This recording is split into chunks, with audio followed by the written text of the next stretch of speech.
संसद में वक्फ बोर्ड की बिल पास होने के बाद बड़े पैमाने पर बिहार के नवादा में भी नीतीश कुमार को झटका लगा है और जो उनकी पार्टी में लगभग 20 से 25 साल से है वो लोग इस्तीफा दे रहे हैं। आज हमारे साथ देखिए बड़े पैमाने पर बात करने के लिए, क्योंकि पार्टी को इस्तीफा देते हुए एक हम चाहेंगे तो वो लेटर भी है, उन्होंने वो जारी कर दिया है और अपने तमाम कार्यकर्ताओं, तमाम जो लोग हैं उन लोगों के साथ वो खड़े हैं। और महासचिव है जनता दल यूनाइटेड के फिरोज खान, इनके द्वारा इस्तीफा दिया गया। इनसे सीधा हम पहले बात करेंगे कि क्यों इस्तीफा दिए, क्या वजह हुआ।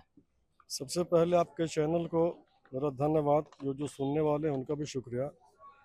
20 साल से मैं लगातार जदयू के पद पर रहे हैं, सक्रिय मेंबर भी रहे हैं, लेकिन ये नीतीश कुमार की दोहरी नीति के वजह से ये आरएसएस को गोद में बैठकर ये खेल खेलने वाले संचालक यही है।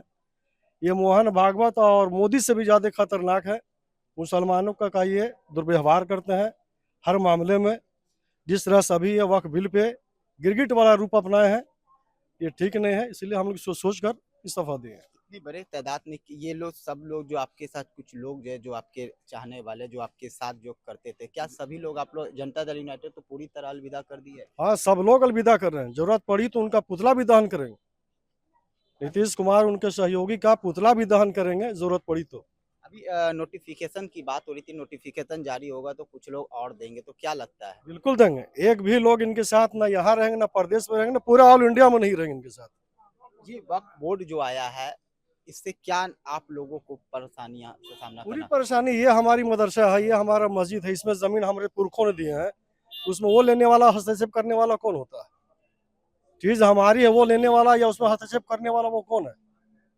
चलिए, एक पार्टी लेवल पे आप बिहार के सीएम नीतीश कुमार के साथ आपने बताया 20 साल से काम किए, 20 साल और अब के काम में क्या अंतर देखते हैं? नहीं, पहले ठीक थे, लेकिन अब वो कम्युनल वाला हिसाब कर दिए। पहले ठीक ठाक थे, चल रहे थे, हम लोग लेके चल रहे थे। एनआरसी के बाद उनका और रवैया कम्युनल जैसा हो गया। पूरे तरह से वो आरएसएस के गोद में चले गए। आप लोग क्यों अलविदा कर दिए जेडीयू को? हम लोग इसलिए अलविदा किए हैं कि मुसलमानों को हम समझ रहे थे कि नीतीश कुमार मसीहा है, ये अल्पसंख्यक सबको लेके चलने वाले हैं, लेकिन ये अपने कुर्सी के चलते किसी को भी छोड़ सकता है। इसका ऐसा आज तक हम लोग सीएम पलटू राम को देखा नहीं। ये अपने फायदे के लिए सारे जनता को जब चाहेंगे तब उसको बेच देंगे। अपने बचने के लिए हम जनता को कुर्बानी दे देंगे। जिसके वोट से ये जीतते आया है, अब इस बार में तो इसका सीट तो है, क्या असर होगा इसका सीट का तो यही जाने। मुसलमान एक भी इसके साथ नहीं है। चलिए, मुसलमान ने और भी हमारे साथ बात करने के लिए है, और भी तमाम लोग हैं। अच्छा, क्या किस तरह से आप लोग देखते, बताइए। जिस तरह से 2 तारीख को ललन सिंह ने भाषण दिया है लोकसभा में कि ये नरेंद्र मोदी के चेहरे को नहीं देखिए, ये किस तरह की भाषण था कि नरेंद्र मोदी का चेहरा पसंद नहीं आता है तो उन्हें उसके तरफ मत देखिए। ये किस तरह का भाषण था, किस तरह का रिप्रेजेंट कर रहे थे ललन सिंह। ये मेरे प्रधानमंत्री है, हम उनके तरफ नहीं देखकर किनके तरफ देखेंगे? इस तरह का भाषण आप लोगों ने कहाँ सुना? ये लोकसभा में भाषण दे रहे थे। आप लोग क्या नीतीश जी से नाराज है? बिल्कुल नाराज हैं। ये वक्फ बोर्ड जो लाया है वो मुसलमानों के लिए खतरनाक है। क्या देखते हैं, कैसे देखते हैं, आप लोग बताइए। हम लोग भी वोट के खिलाफ है इसका, जो नीतीश कुमार जो साथ दिए हैं उसके वजह से हम लोग भी खिलाफ हो गए हैं। हम लोग उम्मीद था कि ये बचाएंगे, मगर इस तो बचाए नहीं। ये तो और मुसलमान के लिए ये हो गए, सब मुसलमान उनके नज़र में जो है गिर गए हैं। चलिए, हमारे साथ आप बताइए, वक्फ बोर्ड आया, बिहार के सीएम नीतीश कुमार इस्तीफा दे रहे हैं, आपके लोग क्यों दे रहे हैं? मेरा ख्याल है दे दें तो अच्छा रहेगा। अब अच्छा है कि तेजस्वी भी अगर हट जाएं तो अच्छा है। मुसलमानों के लिए दोनों ने हवा हवाई कर दिया।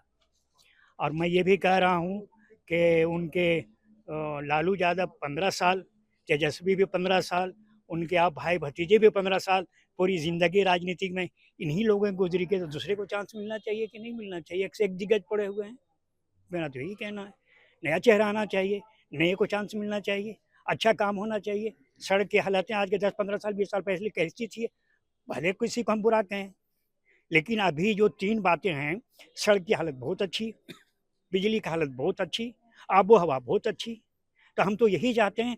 ऐसे में हम यह भी कहते हैं कि हमारी मुसलमानों की सुरक्षा और हर हालत में दिल से जो करेगा हम उसके साथ हैं।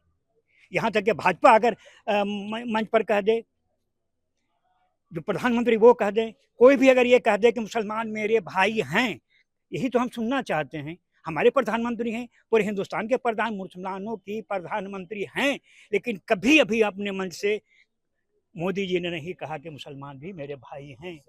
और अगर इसलिए वो नहीं कह रहे हैं कि मुसलमान को वो भाई बनावेगा तो कुर्सी से उतर जाएगा। मुसलमान को भनाई इसलिए नहीं भाई बनाना चाहता है, उसको परवाह क्या है 18% 20% से। लेकिन मैं दावा करता हूं कि मुसलमान अगर हो जाए, पूरे हिंदुस्तान के पैमान पर मुसलमान यूनाइट होने जाए, क्या आप इशारा कर रहे हैं? बोलने दीजिए ना भाई, इस तरह में हो जाते हैं, आप ऐसे इशारा क्या कर रहे हैं?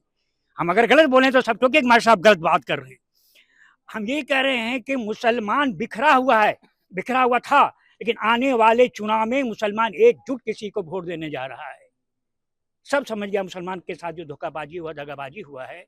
और इसके साथ जो हम कुर्ता पजामा पहन के चलते हैं ट्रेन में, अनजाने जगह में डर लगता है कि पता नहीं मौलवी समझ के क्या मारते। लेकिन हम तो ये चाहते हैं कि मौलवी समझ के तुम हमको मारो, कोई चिंता उसके ऊपर ना हमारी टोपी उतरेगी ना हमारे पजामा उतरेगा, खुदा ने मेरी दाढ़ी छुपावेंगे भी नहीं। हम तो शान शौकत से रहते हैं। मुसलमान जो भी रहता है शान शौकत से रहता है, हिंदुस्तान में रहा है और रह रहा है और रहेगा। वैसे मोदी कितने अच्छे ले गए सर। देखिए ये हमारे तो मुलाकात, आप लोग जनता दल यूनाइटेड से नाराज है, आपके साथी ने इस्तीफा दिए, क्या सोचते, क्या यह वक्फ बोर्ड जो आया क्या आपके हित में नहीं है या आपके हित में है?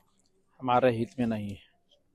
अभी जो इन्होंने नीतीश कुमार ने जो काम किया है, ऐसा हम लोग सोच भी नहीं सकते थे कि इतना गंदा काम ये करेंगे।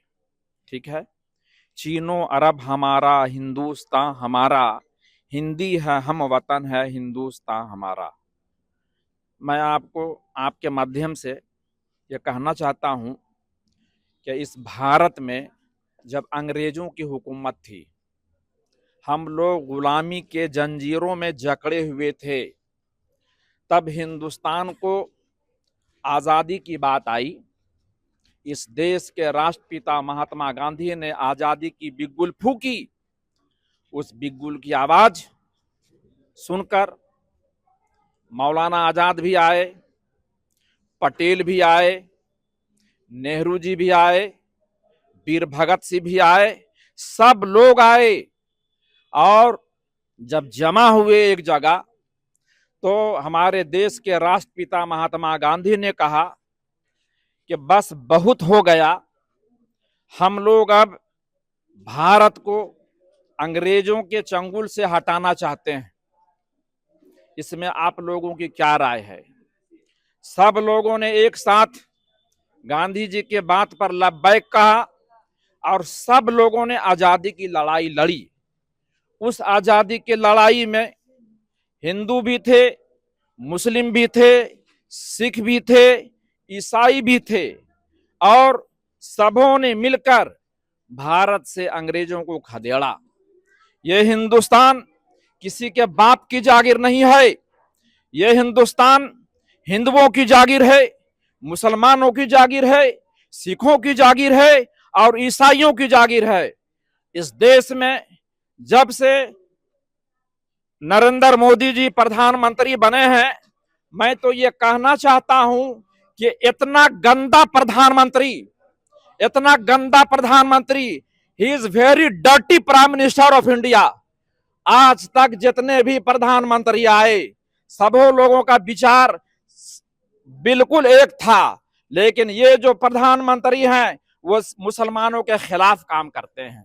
सीएम नीतीश कुमार के लिए क्या राय आपकी? सीएम नीतीश कुमार के बारे में मैं ये कहना चाहता हूं कि पहले तो हम लोग समझ रहे थे कि ये बहुत अच्छे हैं और विकास का काम भी इन्होंने किया है, इसको झुठलाया नहीं जा सकता।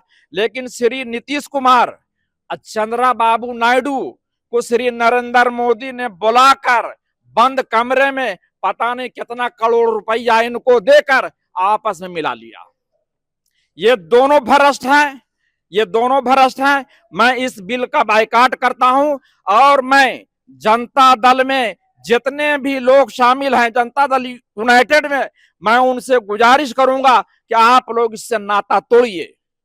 चलिए, नाता तोड़ने की बात कहा जा रहा है। और आपको हम बता दें कि नवादा में जो फिरोज खान है, उनके साथ तमाम जो लोग हैं उन लोगों ने इस्तीफा दिया और बिहार के सीएम नीतीश कुमार के खिलाफ इन लोगों की नाराजगी है, क्योंकि वक्फ बोर्ड का जब से बिल पास हुआ है संसद में तब से नाराजगी जता रहे। और तमाम यहाँ पर जो मुस्लिम समुदाय के जो चेहरे हैं, नवादा के बड़े चेहरे, क्योंकि फिरोज खान महासचिव के पद पे थे, उनके साथ आके इन लोगों ने कहा कि हम लोग इस वक्फ बोर्ड का विरोध करते हैं और करते रहेंगे। ये हिंदुस्तान जो है हमारे आपसी भाईचारा का यह पैगाम देता है। यहाँ सभी लोगों का एक साथ हम लोग रहते हैं, लेकिन जिस तरह से वक्फ बोर्ड का जो बिल पास हुआ है ये मुस्लिमों के हित में नहीं है। केंद्र सरकार के खिलाफ भी इनके द्वारा कई बातों को कहा गया।